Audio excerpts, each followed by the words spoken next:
When I look in the mirror, I don't recognize the person I see looking back at me. I remember when I was in my early teens, I was happy all the time.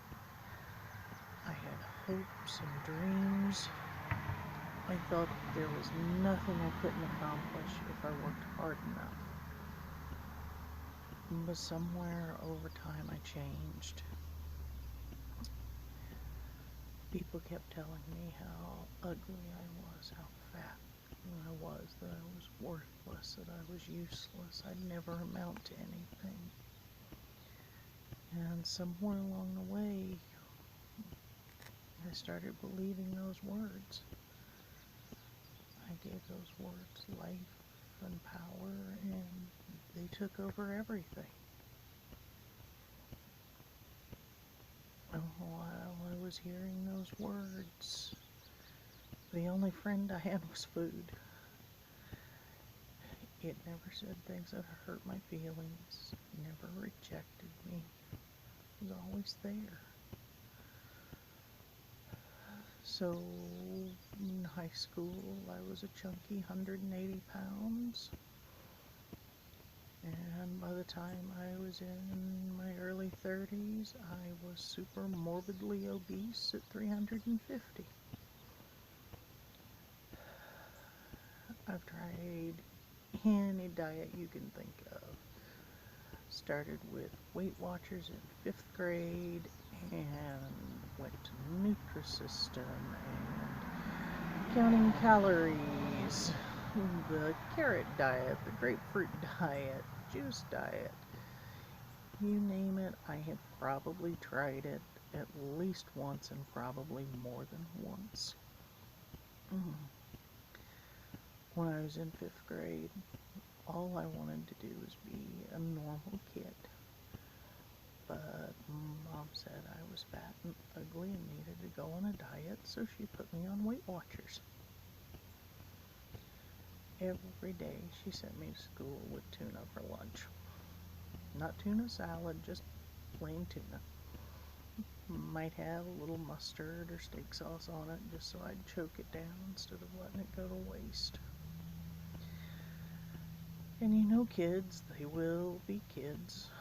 So was constant teasing about how my lunch stunk to high heaven and how that made me stink and that, oh, I was so fat I had to be on a diet. And so that just compounded everything until, like I said, I believed it and turned it into a self-fulfilling prophecy. I've gone to therapy, and I understand now how the different trauma in life kind of pushed me down this road and the path, how it turned food from a basic necessity into my best friend. But it didn't help me change the behavior. And so all that happened is I understood why I was eating and why my life was out of control. But it just kept going, and I just stayed depressed and couldn't figure out what to do.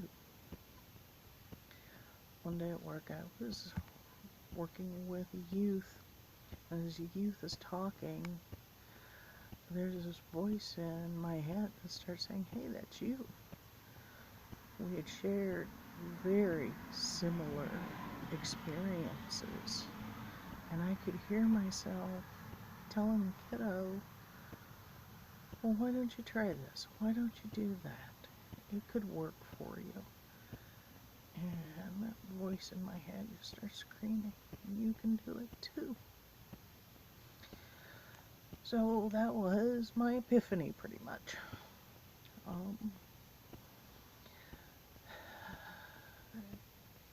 I've tried different exercise programs, been to gyms, but what happens is there is no support, and I just kind of flounder because I don't know what I'm supposed to be doing.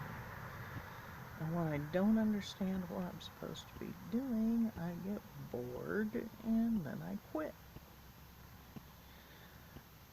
right now it's been so bad that my joints will swell and ache, so that in the mornings walking a dozen feet from bed to the bathroom, and I'm in tears.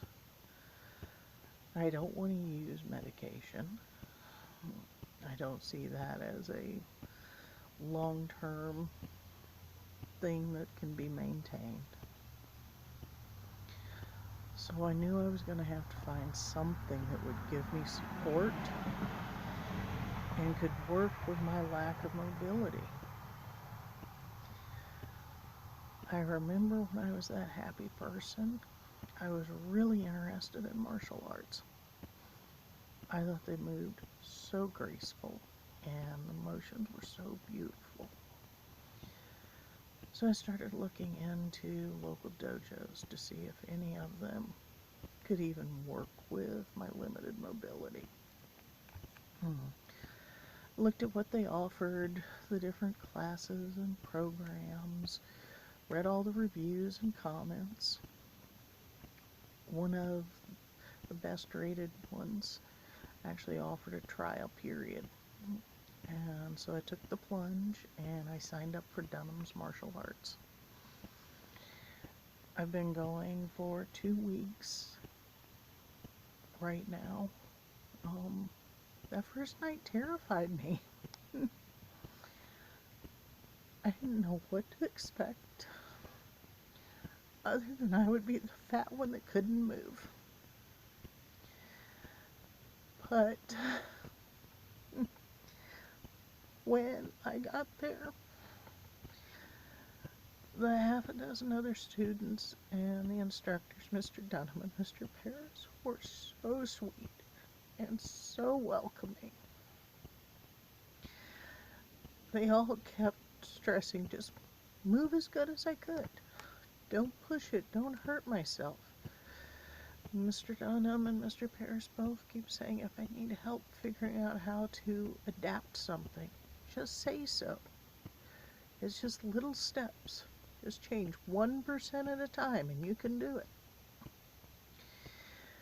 After just 2 weeks, it doesn't hurt to wake up anymore.